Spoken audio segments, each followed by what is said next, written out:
आणि तेवढ्यात माझी दासी आली आणि ती म्हणाली, अगं तुला काही माहित आहे का, तुला काही कळालंय का, अगं उद्या रामाचा अभिषेक होणार आहे, राज्याभिषेक होणार आहे. खरं सांगू का, त्या क्षणी तर मला फार आनंद झाला. मी माझ्या हातातली काकणं काढून लगेचच मी माझ्या दासीला दिली. पण माझी दासी मात्र म्हणाली, तू वेडी आहेस का ग जरा, तुला कळतंय का काही. अगं रामाचा राज्याभिषेक होतोय म्हणजे काय होणार आहे, अगं राम राजा होणार आहे, कौसल्य माता राजमाता होणार आहे.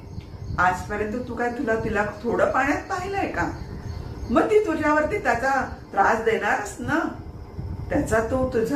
त्याचा द्वेष, ते मत्सर उफाळून येणार आणि तुला त्याचा बदला घेणारच. तरी म्हणलं नाही हो, कौसल्य माता खूप चांगली आहे, ते असं काहीही करणार नाहीये असं तिला सांगितलं. पण ती म्हणाली ना,